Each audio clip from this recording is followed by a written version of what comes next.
What is crack-a-lackin', fellow thermonuclear AFers? I am Death Valley back from vacation, and we're ready to podcast. Going to do some news and rumor catch-up, try and get to a mailbag at the end, so that Grant and I can focus when we start recording again. I think it's probably time for, like, an awards check-in on our part, that we don't need to focus on some of the stuff that happened since we last recorded. I hope everybody enjoyed our positional ranking series. If you haven't already checked it out, go check it out. The response was actually pretty positive, I would say, for the most part. Some good debates, good discussions. Wasn't really surprised by any of the, maybe some of the compliments. Wasn't really surprised by any of the, it wasn't a lot of vitriol. I did find it, the only thing that kind of surprised me is the number of people that, even though we noted, yes, we know positions are kind of obsolete, they're thorny now, that people still kind of complained about that, or, noted on Twitter or my DMs or in the YouTube comments about that, or noted, why wouldn't you just do bigs, wings, guards? Again, open for, we knew all of this going in. Grant and I, as much as anyone, understand how positions have changed. We thought it was a fun exercise and it made for a good discussion. We might shift it when we do it again next time. I think we're going to do some crowdsourcing at some point if we do it over the off season or same time next year, but go check it out if you've not done so already. So let's get into some news and notes. I'll do what I can for the news and notes and then get into some, as many mailbag questions as I can after that in the time allotted. Let's start with, where do we want to start here? Let's just begin with Mitch Kupchak leaving. Well, he didn't leave. He is transitioning into a consultant's role with the Charlotte Hornets. Long time coming. It felt like this was sort of inevitable. Letting him go through the trade deadline, not so problematic. There's other people in place, and the Charlotte Hornets had a really, really good trade season just because Terry Rozier was moved before the trade deadline. To get two very loosely protected post 2025 first round picks for moving PJ Washington, for moving Terry Rozier, that's a big deal. I thought the value on Gordon Hayward was perfectly fine. I think based off how you've seen some of these people, some of the new faces playing, kind of shows you how bare bones they were at the time. The roster's been pretty banged up as well. Not just LaMelo Ball, but like Mark Williams. Is he going to play again this season? So I liked the actual business, the value they got was good. And Kupchak leaving, I think, is also another signal in a line of many, which is what the bigger deal was to me, even more so than the value, is that this team is thinking bigger picture under new owners, Rick Schnall and Gabe Plotkin, he was part of that Melvin Capital business with GameStop. I actually just recently watched Dumb Money because we had to cut our trip short by like 4 days. Nothing was terribly wrong, but we did need to cut it short. So I had a little bit of extra time on my hands. Rest assured, I was working again. As soon as we got home, my wife was just so angry. She knew it was going to happen. But hey, we tried to unplug. I can't do it. I think we're all kind of the same in this day and age. But yeah, so Gabe Plotkin, in Dumb Money, he's not a protagonist, I would say, in that movie or in that whole GameStop business. But the direction of this franchise, I think you can appreciate where it's headed, and you kind of look at the bones now in place. You have some extra first round equity. You have LaMelo Ball. Hopefully Mark Williams is going to be healthier moving forward. Brandon Miller, he's comfortably, I think, at this point, given some of the slippage from Jaime Jaquez, he's just moved into the Rookie of the Year poll. I haven't gone through it, but we know there's Wemby and Chet on one level. Brandon Miller, to me, you have to pencil him in as number 3. There are probably still cases to be made, and we have a whole quarter of the season to go through. But you have this asset base. You have some extra first-round picks. You're going to get another high lottery pick this year. They're actually projected to have the number 1 pick as of right now. But they will land in the top 3, top 4. That's a big deal. And you can have a ton of cap space this summer. And I'm not saying they should go out and try and sign free agents. A lot's going to have to do with the Miles Bridges free agency sweepstakes, or even going to call it that. Do they keep him? But if you get rid of his hold to renounce him, you could be working with $30 million about in room. And that's not money I would say, hey, go spend. Yeah, you want to take a shot on a younger guy or restricted free agent that's going to intrigue you? Sure, go ahead, do that. Otherwise, that's money that can be used to facilitate other moves, taking on some unwanted money. They can also go that route, sort of leading into the draft. If teams are looking to kind of cut last minute tax money, you have that Davis Bertans. You can fuck around with he's, I think, partially guaranteed like $5 million or whatever it is next year. You can fuck around with that, so that you can accept more inbound money for him and help alleviate another team's Bill. There are a lot of things that they can do. And I think the bigger thing here is that they appear willing to do them, to be a little bit more creative, to not think outside the box, but to take the more gradual approach, understanding that, yeah, there'll be rumblings about LaMelo Ball's future because that's how it works with small markets, which just really sucks. But you have him. He signed his extension. You don't need to rush this. You don't need to show undue urgency. And so I appreciate, Mitch Kupchak, him transitioning into a consultant role. That's just another proof of concept that things feel like they're going to be different. I don't know if the end result will be different, but it feels like the end game, the planned end game, is different than it was under Michael Jordan. And that's a good thing. Let's see who they wind up filling that role with full time moving forward this offseason. Let's see what happens with the head coaching situation. I think for where they're at, unless he's completely miserable or just not resonating with the players, and you're going to have so many new faces in there that I don't even think you can use this season as evidence one way or the other. I'm fine with Steve Clifford being in Charlotte. I love Steve Clifford, and he does generally in the past has gotten guys to defend hard and will gobble up a lot of the low-hanging fruit on the defensive end. So if you need him as a placeholder for another year or so, given where you're at, I don't think that's the end of the world. If you want to go out and get somebody different, fine. Totally understand that. But Mitch Kupchak transitioning into that consultant's role, which is just basically like a save face type of thing for both parties in general. I just feel like that's, forget about Kupchak's body of work. Look, he had a good trade deadline. You have to give him at least some credit for that. So I'm more about just the overall bigger picture of Charlotte. I don't know that I felt this good about the franchise's direction since they kind of had and you kind of knew it was fleeting, ephemeral at the moment with, Al Jefferson, Kemba Walker, that team that really pushed Miami to the brink in the first round. That was a team I was high on, the halcyon days of Marvin Williams. And even when Nicholas Batum was still good and not maybe trying to get his way to LA. Although, was that pre-Nicholas Batum? It might have been. I can't remember. It was so long ago. But I haven't felt this good about the Charlotte Hornets' overarching direction in over a half decade, closer to a decade at least. Another personnel note, the Brooklyn Nets fired Jacque Vaughn, dismissed Jacque Vaughn, whatever, immediately after the All-Star game.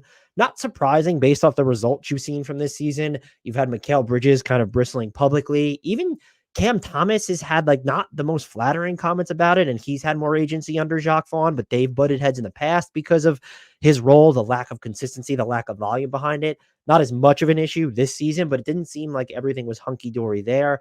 You look at the personnel, you look at their record, where they are in the standings. I don't know what Jacque Vaughn was supposed to do differently. If he really was trying to plan around Ben Simmons for the offense, that's something that's just a flaw at this point. That's a bug. That's not even close to a feature because you can't bank on Ben Simmons being healthy enough.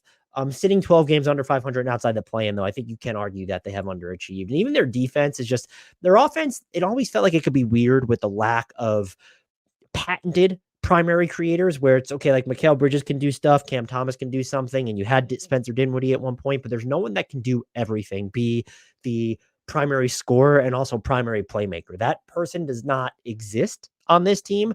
Even Cam Thomas, who's gotten a little bit better as a passer, in recent stretches, that's just not like the offense. It just felt like there was no true, I don't want to use the word coherence, or even philosophy, but maybe identity, underlying identity. It felt sort of empty and hollow. And then just the defense, when you look at their personnel, it feels like they should be just a lot better in that category. I know they've had some injuries, but mostly on the front line. So I don't have an issue with them making this move now. People were maybe taken aback by the timing. There are a variety of reasons you do it now. And I think the primary one is you want to give Kevin Ollie a real tryout, like an extensive sample, without really committing to him long term. And so this allows you to do that for a little bit more than a quarter of the season. So that's something that will make a lot of sense as my lights are flickering behind me. There might be a ghost in my office right now for anyone who's watching on YouTube. The other reason you do this is I don't know if it kind of signals that Sean Marks is on the hot seat now, because you would argue, well, why would you let him go through the trade deadline and then make the coaching change now rather than make everything at once? Maybe you want to, because there's not progress he can make with this roster, like transactionally, if there's anything that they do on the buyout market. It's just you're nothing he is going to do that Sean Marks can do right now is going to sway you on whether he belongs in Brooklyn long term. Now, there are reports that he still has the trust of Joe Tsai. I still believe that I'm not sure how married he was to the idea of bringing in all those superstars to Brooklyn, but that's not to display. Like, he was culpable, and once they came there, just not handling things and turning over way too much of the franchise to them. So not absolving him of any blame.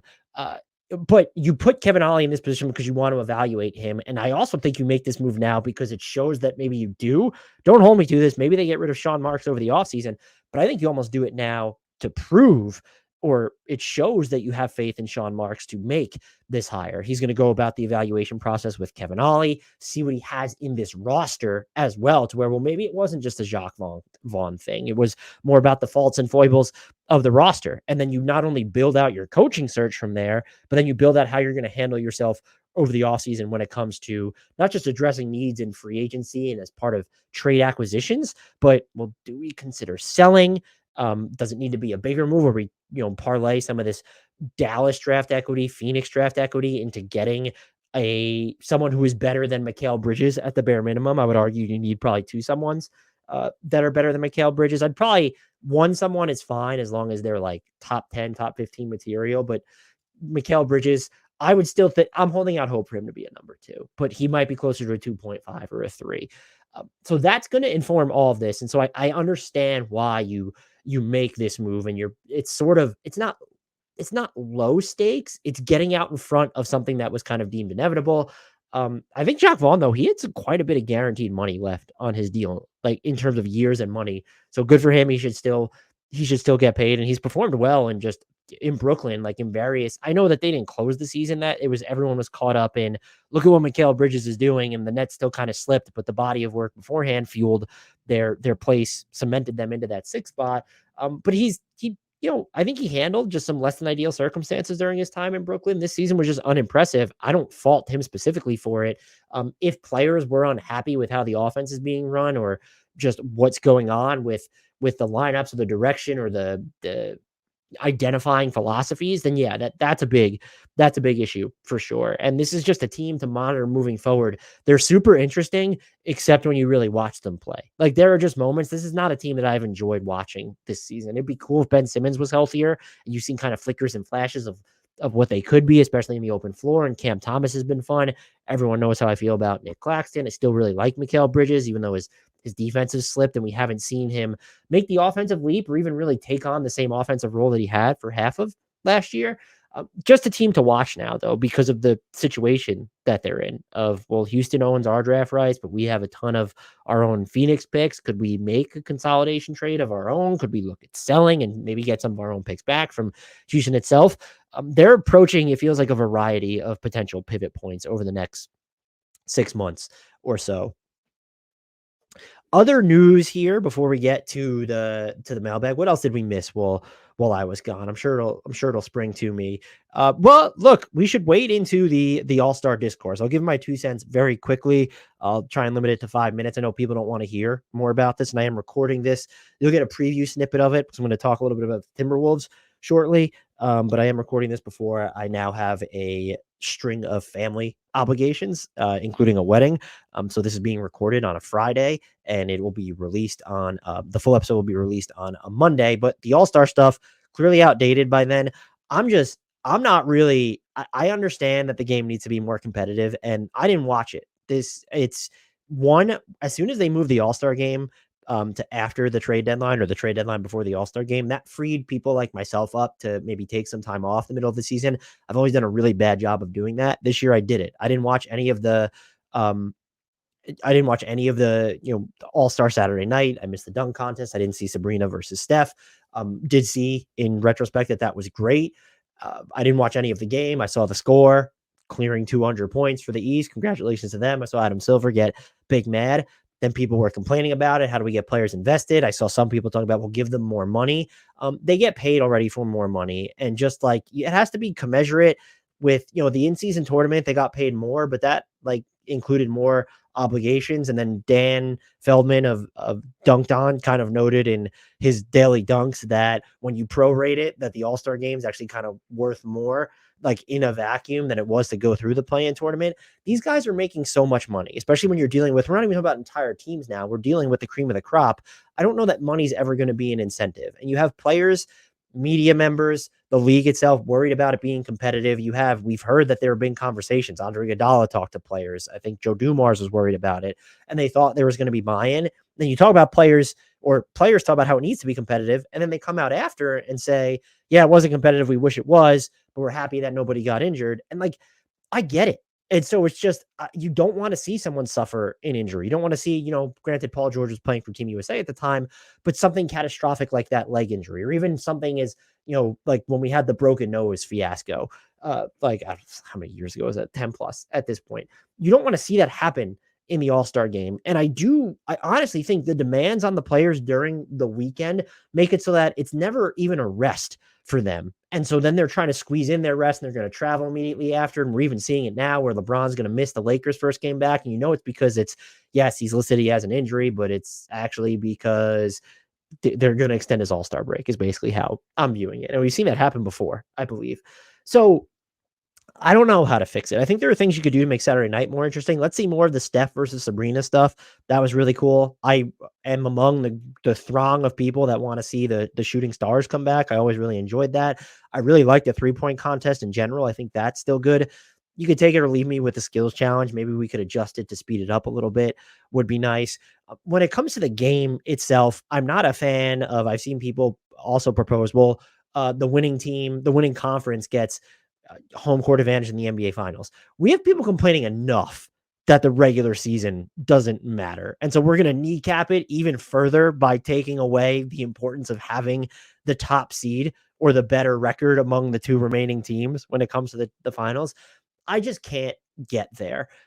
I've wondered, like, can we just extend the All-Star break? And I guess that would increase the back-to-backs, or you have to extend the season a little bit more. But like, let's make sure even the players participating get like a real week off or something, and there's more of a midseason break in there. Would that leave them more inclined to try harder? Maybe not. The other thing you could do, and it would be in the same vein as the in-season tournament, and this is the one I've thought a lot about it. The logistics of it would probably be hell, but like, can you leave vacuums in the schedule when you're coming back to where one conference is going to have to return sooner, and you have these days bookmarked? So it's going to be a day or two where all these teams are just playing each other. And it's like, that needs to be baked into the schedule where the winning team, like, of the All-Star game, that conference, those teams get X amount of days extra off to where it does amount to a full week for even the guys who participate, where it's like an extra 3 or 4 days off, where games are returning on Thursday, February 22nd. Now, let's say, okay, the East won. Like, would there have been a way to push it until Monday at that point? Like, you'd have to bake it into the schedule, and there'd be a lot of nuance there. I'm wondering if that would incentivize the players, because then you're not just kind of fighting for extra rest yourself, but you're going to have to deal with your teammates and like just the rest of the conference in general. So could you do that? This is not something the NBA alone is dealing with. And I do remember when I was younger that the NBA All-Star game used to mean something. Even when I first started covering this league, I never would have dreamed of skipping it. Part of that was because you had the trade deadline coming up. And so that was like a big rumor season. We even saw Boogie get traded mid All-Star game once to New Orleans. That was actually honestly riveting and funny. I remember writing about that. Good times. So I remember it mattering for the NBA and Major League Baseball more. It's always been kind of I don't really know where hockey lands on it. I'm so plugged from that. Football, the Pro Bowl has just been an issue since like the dawn of time, it feels like, and they haven't even pretended like to care about it. And because they have a scarcity of product during the regular season and playoffs, they don't need to worry about it as much. I don't know what you do with the NBA. I don't have any answers. And I think that's kind of the bigger problem here, is people claiming to have the answers or complaining about it without providing solutions. I'm not going to complain about it. I'll welcome the time off that I'm going to take from moving forward. I also recognize that might be part of the problem, is I should view this as an event, and maybe I should be asking Bleacher Report, hey, can you send me this year, rather than being like, yeah, I'm going to take some time off. I'm tired. But like, that's how players are probably viewing it as well. I do also realize that's a big fuck you to the fan experience, which is really important to prioritize. And I don't know how you make that resonate with the players, like in real time. I do think, to their credit, they're dealing with burdens that players of eras past did not have to, when you're just looking at the 24/7, 365 exposure to social media and the access there, and just like the criticisms of. That's why players like Jaylen Brown normally wouldn't participate in the dunk contest. Yeah, it'd be cool to get better names, but you're going to clip or meme or criticize them for not jumping over someone who's taller. And that has to be mentally exhausting. And on some level, that then becomes physically exhausting. And so I believe me, I understand where they're coming from, but I understand that the fans want to see a better product. And for those that are kind of just choppering in and, the NBA season begins for them at the All-Star break, they might come and be like, oh, so this is what people are talking about when they're complaining that there's no defense in today's league. And it's like, well, no, but if this is your first exposure to the NBA, you understand it. I don't know that there is fixing it though, just because I think, and Zach Lowe had made this point too. I had always thought of it as too many of these players, and this isn't a bad thing, but so many, I should say so many, not too many. They just know each other from these AAU programs, and just like you have easier access to players now. And it feels like the NBA is there's more camaraderie and more of a brotherhood, even when you're on the court, where it's not as adversarial. And then I think the AAU circuit's probably a big part of that. And even just like the international stars, because there are so many, do they relate to one another? And then it's also just like you still kind of face these guys in one vein or another, or you've been exposed to them since they were younger, even when you're not coming up in AAU. But as Zach Lowe also pointed out, players move around so much that you're not kind of like the experience is not the same. And so these guys they're a lot more former teammates. And also there's just like if you're switching conferences fairly frequent, not frequently, but if it's happened, like you're not going to necessarily feel a loyalty or returning sort of head to head matchups. And so it all just kind of coalesce into exacerbating this issue of, well, how do we make the game matter?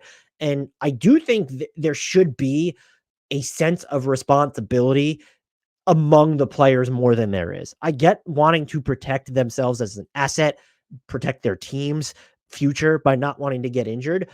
But like the All-Star events drive revenue, and that's going to be part of the collective bargaining agreements, basketball related income. And that in turn is going to be part of, well, this is how the salary cap gets calculated. And this is how it helps increase the top end salary, specifically the salaries of these players who are, most of them, they're going to be max contract guys. And the fact that there is a max contract that might rankle some, but in order to keep that value, the percentage of it of the cap as high as possible, or to keep the cap as high as possible, like the All-Star events matter. And so like the revenue that's being driven there, that matters. And so players should feel more of a sense of obligation, but I also understand that it's not a rest for a lot of these guys and the obligations they have there leading into it and the constant exposure to social media. And you can't tell them to ignore it.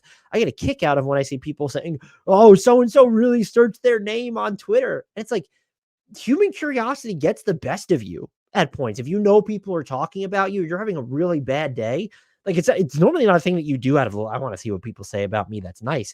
You could just be having a really bad day and, kind of doom scrolling or sinking further into your pit. And you're just going to search your name to see, like, it's self-harm, sure, but it's done. It's like, that's human nature at that scale. Like if I search my name right now on Twitter, I'm sure I'd find a bunch of shit about people criticizing me. I can't imagine dealing with it on a meaningful, larger scale. So I don't have any of the answers here, is all to say. And I think that we need to acknowledge more of that this is hard. And so Adam Silver can be cranky all he wants. He's handing out the awards. You come up with a fucking way to fix it then, Adam Silver.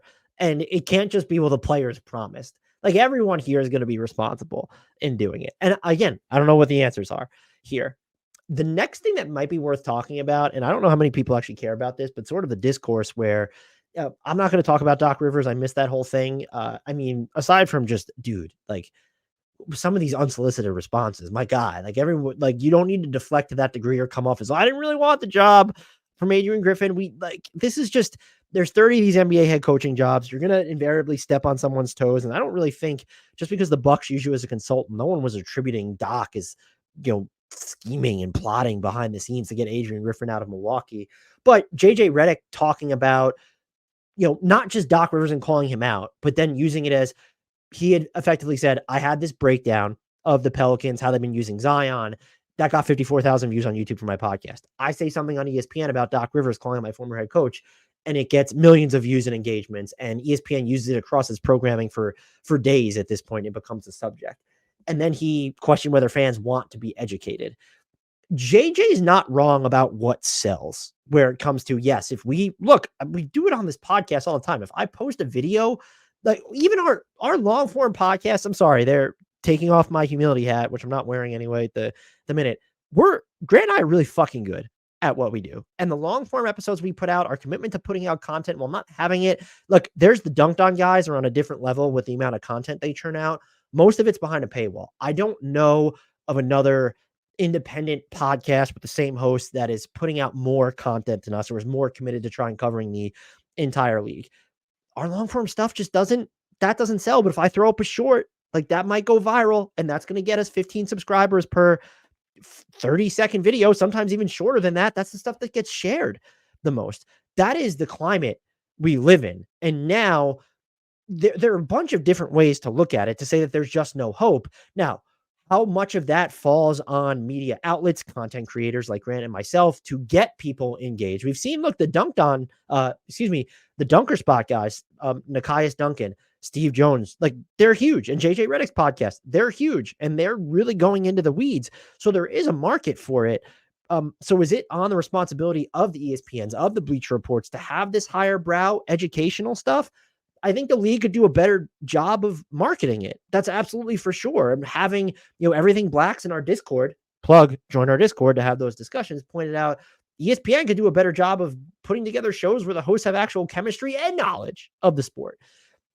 But there's also, and look, when you look at the way programming works, ESPN specifically, there also needs to be, this is another layer to it. I'm going to jump around here a bunch. The other layer to it is we need to adjust our expectations based off what we're watching. And if it's not, or consuming or listening to, if it's not our cup of tea, then let's not consume it. And I go different places. For me specifically, there are things that are not my cup of tea. I also go different places for different things. Like I'm not necessarily going to Steve Jones and Nekias Duncan for collective bargaining agreement talk or trades. I want to go into the basketball weeds when I'm listening to them. I'm going to go listen to Brian Toporek, or I'm going to go listen to Keith Smith or read Keith Smith when it comes to the CBA and the trade stuff. You want to serve as many different, it's okay to dabble too, which is the other thing. This podcast, we specifically, maybe we're trying to do too many things, but we consider ourselves versatile, and versatility is good to where you want to talk about some of the more nuanced stuff, but you also want to do things like player rankings or have mailbags or be lighthearted and not get into the nitty gritty X's and O's, because I do think that there are people who don't view the educational or into the weeds stuff as a form of entertainment or escapism. And that's an important part of sports in general, pro sports in general, or even playing sports. Like you don't necessarily want to get bogged down all the time in why, like, what are these plays called? What are they running? So you have to service that part of fandom. And this is where I take issue with what JJ said. Not all fandom needs to be the same. And I'm sure I've done this probably when I was going on my Joel Embiid rant a few weeks ago. I've probably told people how they should be rooting or following the game. And that's not necessarily okay. As long as like rooting or following, I think some of the stuff with Joel Embiid was actively toxic. As long as it's not toxic stuff that's happening, let people fan how they want to fan and don't discount something else just because you believe this needs to be this way. Yes, there are elements of NBA coverage right now that are absolutely toxic and bad, and they need to be improved upon regardless of what walk of coverage you're talking about, whether it's you want the drama, human element of it, whether you want the trades. I mean, like the reporting, the way we do on trades needs to just change. Like, let's get actual details. Let's be better about the way news and rumors are disseminated there. Whether you're talking about the X's and O's.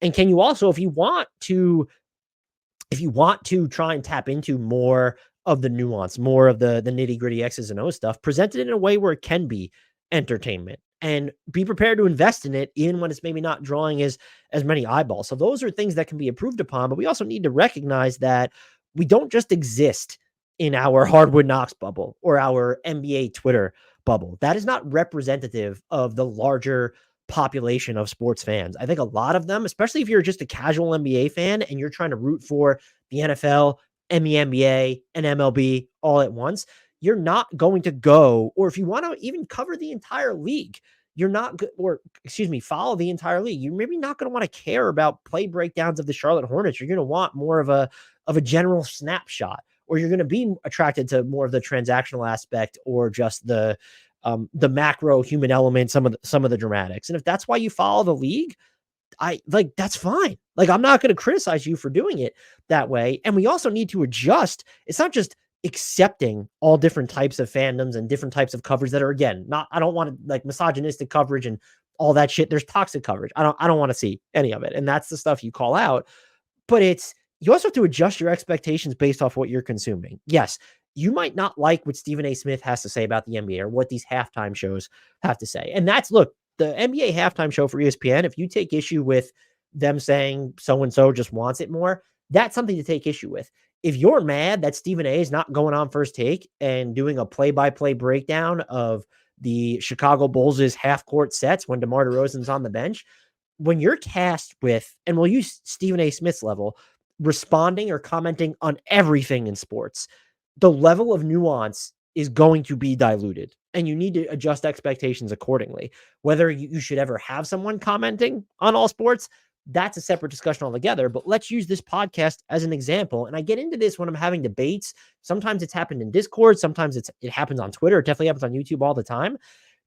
As someone who covers and follows all 30 teams, I'm not going to have the same level of insight into the Charlotte Hornets as someone who covers and watches all 82 of their games. And that's something you just need to accept. So you can accept that you know more about the Charlotte Hornets than me. You, in turn, should accept that I know more about the entire NBA at large than you do. And that's just not, there are people who know more about the NBA than I do. I'm not saying that I'm the barometer for that. But we need to get to that level. And also when it comes to JJ Redick, we need to accept that JJ Redick knows more about the game of basketball and is more, him specifically too, because he is a good podcaster, he is more apt, more adept at explaining those things, breaking them down. Just like with Caitlin Cooper, there's no one better in the game at not only recognizing these things in real time, but distilling these what I would consider complicated sets that I can't recognize in real time, distilling them down to a form of content, to a form of knowledge that is entertaining and that you can understand, making it accessible. JJ Redick, I think, is really good at doing that. You know what JJ Redick needs to recognize? He's not the best interviewer. I just don't. I mean, when you look at some of the players and interviews, like I don't necessarily like. There have been clips that come on Instagram. He has a great editing team, and I have all the respect in the world for what he's doing. A lot of the conversations are just vanilla. And like when you want to get to beyond the stuff of a player's shooting form or why they're doing this, like as a former player, providing some insight into not what this play is called or how they're being used, but why are they doing this? Like what goes into Eric Freeman had a great thread on this. I posted in our Discord. You can go Google Eric Freeman on Twitter and it'll probably Google Eric Freeman on Twitter. Wow. Search Eric Freeman on Twitter and it might come up. But like, can you get behind, like provide a peek behind more of the curtain as to why this is happening or why it didn't happen and not just pointing this out? Well, look what they just did. Like, let's get into like not so much diagnosis, but more prognostication. And he's had some very good conversations with players. There was, I think what was it, Cam Johnson? The interview he did was really good, but like the one he did with Kristaps Porzingis, that was bad. I thought, not bad. It wasn't good. Like it was, let's get to the heart of don't give him the softball questions about him and Luka Doncic. And if you're going to be an interviewer and have him on that podcast as a former player, can you ask about the stuff that went on in New York where he was apparently credibly accused of rape and had those allegations and we just don't hear anything about them. Now, JJ's not the only one who didn't ask him about those, so it's not to call him out specifically, but I'm not a fan of people, and this is when I do it, call me out on it. I'm not a fan of people telling other people how to fan or even cover the league, especially when it's not toxic. And the state to where we just can't recognize that there are all these different balls in the air. And yes, there's a problem with coverage. There's a problem with the media industry, but like a lot of these companies are responding to what gets the most engagement. And so that is like, that's going to be more representative of interest. Trade articles that you like, yeah, you could think they're just farming those for empty engagement. Well, you know what? They're farming those out because they work and because people are interested in that shit. And so you need to accept that and build it out from there. Is there a way to incorporate more of these X's and O's and trade stuff? Yeah, there is. When there's a rumor, dissect how player X might fit on that new team or go into what's not working with his current team and why.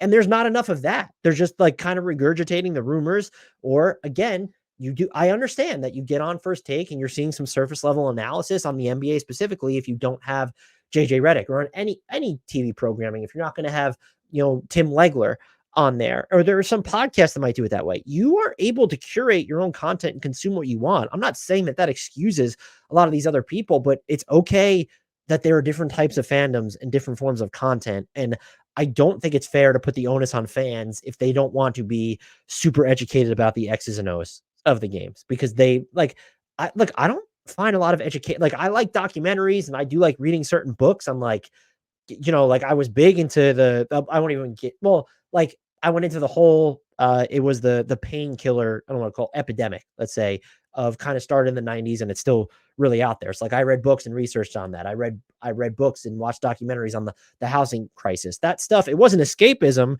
It was a form of entertainment, but I wanted to educate myself on more of this. I found it compelling. Not everyone's going to find that stuff compelling when it comes to just, elevate like the Spain pick and roll. Let's just do something basic, like no, or scram switches.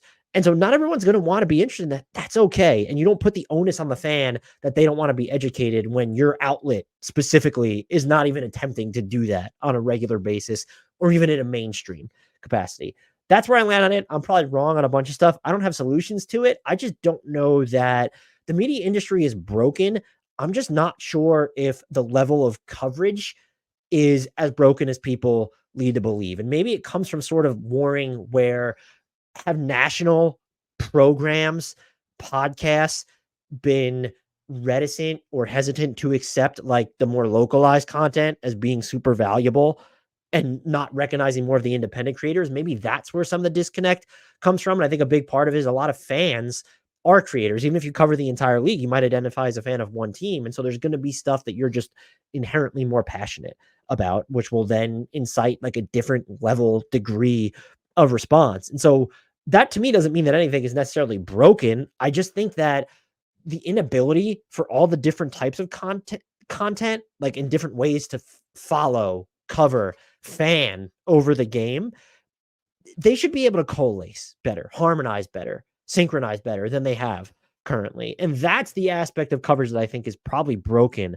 the most, aside from, if I get to a mailbag question on it, it's, does the league not market, like, are we marketing players too much rather than teams? And how does this fuel all of that to where people aren't a fan of teams? It feels like general NBA fans aren't a fan of, they've kind of recognized, oh, I'd rather root for a person than root for laundry type deal, which I can't fault. Again, I'm not going to tell you how to fan the game, but could you market it a little bit differently? So all sorts of just nonsense there, but I felt compelled to get I guess that was more than 2 cents. It might've been like 50 cents or something. So let's get into, we'll call it a quasi mailbag question, but someone had said something in Discord to me about the Timberwolves and how, I guess I said something on the podcast with Brian Toporek where I said they're going to break it up. I don't remember being that definitive, but I say so many things. I probably was that definitive. And I can't remember I don't remember the name in Discord, but I've had a lot of conversations with Timberwolves lately, and the coverage does skew that, oh, this is even post Mike Conley extension, which was a bargain, 2 years. That's the other news we missed. We're kind of hitting that now. Well, we are hitting that where, 2 years, 22 million, basically. There was some weird reporting about him having a no trade clause. That's illegal. That can't happen unless the details of the contract are different and he's signing just like a 1-year deal rather than a 2. But he hasn't been with the Timberwolves long enough to get a no trade clause. And if it was a under the table no trade clause, the fact that got put out there, probably not great for the Timberwolves if that actually happened. But his extension is a bargain. And people have still said, though, okay, well, let's look at the finances. This team is going to need to break up. Now, the Timberwolves do not, like, let's preface it with this. Whatever I title, this might be the preview one, whatever I end up titling it as the hook. The Timberwolves, they can be here to stay. They're not going to be disbanded over the offseason. You have until the end of next year to get out of, or not get to, well, to get out of the luxury tax or just cut your tax bill. So this isn't a matter of, well, they have to move Towns. They have to move Jaden McDaniels. We know they're not going to move Anthony Edwards. That's a decision that can be punted until the deadline, until around the 2025 draft.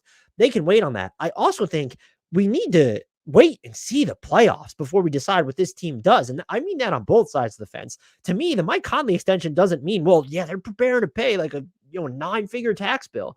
I mean, maybe, or they just saw, well, this is a good deal. It can be moved if we needed to. He's super valuable to our team as connective tissue, someone who spaces the floor, who can play make for someone his age, who's just like, could be so much worse defensively. Like, this is a good deal for that type of a player. And it affords them optionality to know, okay, well, this is the number we're at right now. We're going to get into the numbers, folks.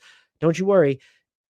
It was just good business to do that extension, whether you think that you're going to eventually need to cut costs after this year or not. So I view it as, let's look, this team is really good. I think when you look at, and for anyone who's, another conversation about how the Timberwolves need to be broken up rather than what's happening on the court, we have talked a lot about what the Timberwolves have done on the court this season. I did a segment with Brian Toporek on who we trust between them and the Thunder. We've talked about them. Grant and I consider them a cap slot contender. They're a very good team. And I would say, I'd probably predict they keep the 1 seed just when you look at the number of home games they have remaining this year. I would be I could see Denver probably won't put its foot on the gas to catch them, but like OKC might catch them. That is something that could actually happen. This team's a contender. Let's see how the playoffs unfold, though. And I'm not getting into just the dual big stuff. There's all sorts of different concerns. I'm just more concerned in general than about the dual bigs on defense. I'm just more concerned about the offense in general, where it's, yeah, I'm happy with the way Karl-Anthony Towns is being used overall for the most part, but can we get him to space out more? Or can you get more dependable space outs from your wings? Like, that's probably been an even bigger issue for the Wolves this year than anything to do with Karl-Anthony Towns' 3-point volume. Now, but whatever happens in the playoffs is going to inform, I think, and instruct a lot of what they do over the offseason. Is it, well, we don't want to pay as large of a tax bill, or we're willing to pay a tax bill, or does something more wholesale? If you go into the first round and you get waxed by just the Lakers, let's say they get the 8th seed, maybe if it goes to 7 games, or if it's the Warriors, they end up coming out of the play in the 8th seed, but you lose to them, like, yeah, you're going to take a look in the mirror and decide some stuff, and expenses are going to be a part of that. But I don't know why we would assume that they're just going to disband. If I had to guess, I want to make this clear. Of their top 6 players, just because I love Naz Reid is going to be in there, they're going to trade at least one of them before the 2025 draft. That's where I land. I honestly think that's going to happen when you get into the numbers. There's been some discrepancies over people said, well, look, I mean, Alex Rodriguez and Mark Ward, they've had to go out and raise more money. Part of that was to kind of not capitalize on the rising value of the franchise, that maybe they could foot a steep luxury tax bill. They bought it at an evaluation of whatever it was. It was under $2 billion, and now it's over $2 billion. So you've been able to sell stakes in the team at a valuation of that was higher than when you first agreed to purchase a majority stake. So that is could just be good business overall. Could be you gearing up to swallow the pill for at least 1 year. And I'm not ruling out that they just see it all through and they're going to pay whatever next year, because this team is really fucking good. And Anthony Edwards, when you look at Anthony Edwards, and I know Jaden McDaniels has been uneven, but you have 2 of your core 6 players. You throw Naz Reid young enough to be in there. They're only going to get better. And so maybe that mitigates any drop-off you see from Rudy Gobert, who as of now is still a locked-in defensive player of the year and is moving as well as I've ever seen him on defense. The team is really good. So you could make a case that, well, if the playoffs go well and you win a series and you're convincing in the second round, then hell yeah, you keep this team together. The problem with the finances comes down to the limitations you will incur as you get into the second apron. And so next year, the salary cap right now projected to be $141 million. The tax line's at $172 million. The first apron is $179 million, and the second apron is at $190 million. Following the Conley extension, and I had this wrong, I said it off the cuff in Discord, the Wolves are above that second apron now. When you look at that's not including anything for Kyle Anderson or Monte Morris. They are projected to be above the second apron. And so their tax bill, really, if they spend, let's just say they add like kind of another minimum guy, they're looking at a tax bill like of about $45 million. I'm estimating. I will lower some other estimates to try and give you an accurate number here of what they could be facing. So you're just at a $45 million tax bill on top of having $192 million, $190 plus million in salary. So you've like kind of skyrocketed past that apron. Now, $45 million tax bill. Okay, let's just say that's where they end up. That's not including like if you make any other additions. And there's the other thing looming over this. Anthony Edwards, if he makes All NBA, his max salary is going to go up by a little bit more than $7 million next season. If you think he's not going to make first team, I think he'd be hard pressed to make second team. He probably has a pretty good shot at making third team. Again, I haven't gone through it just yet. If you tack that on, now you're looking at a point, you're basically in like the last tax band. And I do believe the new tax bands don't kick in until 25, 26. And so the Timberwolves have that going for them. But if his salary goes up by $7 million for next season, okay, well, now all of a sudden you're going to see your tax bill kind of explode here, because that's going to be like, it's basically almost $4 you're in that tax band for every $1 that they're spending on Anthony Edwards. And so you get to a point where this team is blowing past $225 million total when it comes to salary and tax bills. It's a lot. Like, you're just looking at you're looking at maybe $100 million tax bill if you decide to keep Monte Morris or Kyle Anderson or even one of those guys. So like all of this that we're calculating right now, where your tax bill just goes through the roof, is before even considering bringing back Monte Morris or Kyle Anderson. That's really prohibitive.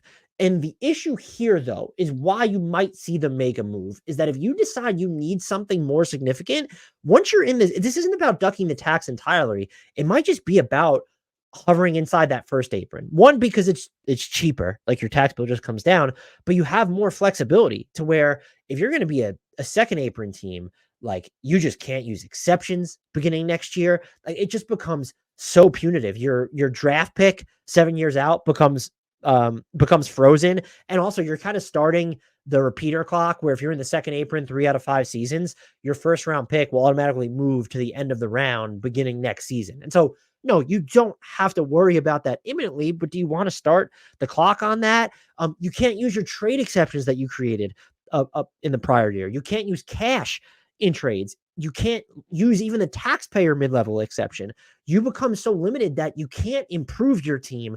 And that's what this issue is with the Timberwolves, actually, is that if you're going to lock yourself into that second apron, you've decided, well, this team is done. It's finished. We will futz and fiddle with the minimums on the margins, and we're going to be fine or good enough to win the title. You might be. That is absolutely something that could happen, but that's why the second apron is a concern. And so it's not about, this is where I think the big misconception comes in among people who are covering the league, not even necessarily the team. It's not about moving Karl-Anthony Towns. Like he seems like the piece because he makes so much and because of the whole dual bigs thing and because Naz Reid is cheaper. But if you want to figure out a way to stay out of the second apron, just to have not as many options as possible, because the way to have that is to stay out of the first apron altogether, but to give yourself some flexibility to maneuver, you do it. Like that's why you would drop down from the second apron to the first apron. It's not just about they need the ducks the tax entirely. They can't afford it. Maybe they can't afford it. This is not, I know it's a new ownership group, but this is not a team that has just, been spending out the wazoo like a Golden State Warriors team. Now, they can look at it as an investment of we're going to drive in more fans, get more nationally televised games. That will drive revenue. Again, I do think there is something, I think, to Mark Lors and Alex Rodriguez, the ownership group. That's something that we do need to consider. Just because they're new, we don't know how they're going to react. Just because they've given out these contracts, co-signed these other transactions, extensions, that doesn't mean they're going to pay it. That is something to monitor. The bigger thing is it's not about being able to afford this team or biting the bullet for 1 year. It's that by going that deep into the second apron, now more than ever, because this season teams could still aggregate salaries and trades like the Clippers if they wanted to. Can't do that anymore. You're going to have to take back dollar for dollar as well in trades moving forward. Like you can't take back more money than you're sending out. That the extent of those limitations can be crippling if you're not a caps lock contender. And so it's not about cutting the tax bill. It's about keeping as many options open as possible in the event that you don't win the title this year, which statistically speaking, you're not going to. And that's what it comes down to the Timberwolves. With all that being said, I do think they're largely here to stay. If they move someone, I would kind of be, the playoffs would have to go very poorly for it to be Towns. I really don't think it's going to be Gobert because of how important he is to the defense and what you gave up to get him. It's not going to be Anthony Edwards.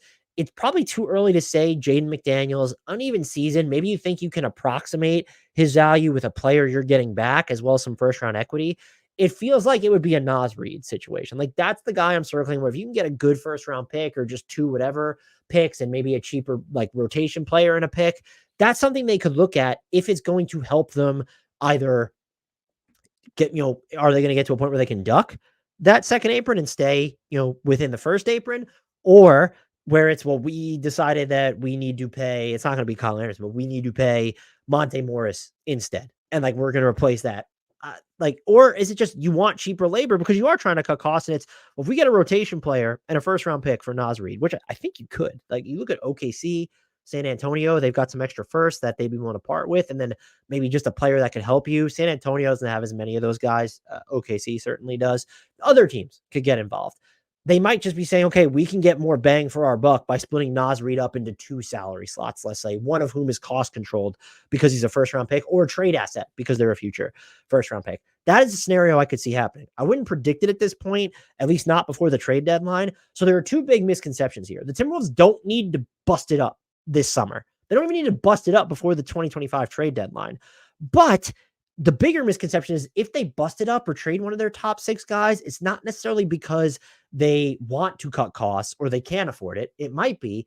It's more about keeping other doors open that are otherwise going to be closed should they stay in that second apron territory. That's where I'm at on the Wolves. And if I said differently in the past that they were definitely going to blow it up, I will have a more definitive take on what happens after we watch the playoffs.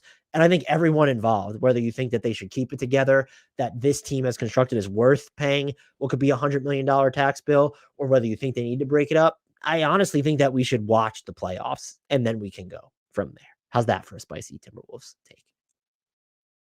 That is actually going to do it for me for this episode. I will now record a mailbag. So we'll try, and this episode will have gone live on Monday. There'll be a mailbag coming probably the very next day or something. Stay tuned for that.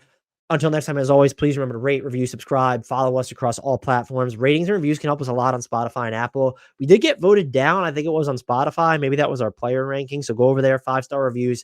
Apple, Spotify help a ton. Tell people about us, word of mouth recommendations. Join our Discord. I want to see more members flocking in there. And comment on YouTube, help the algorithm love us back, all that stuff. Follow us on the socials. Until next time, and as always, I give you the shout out to the one, the only, the legendary Frank Ntilikina.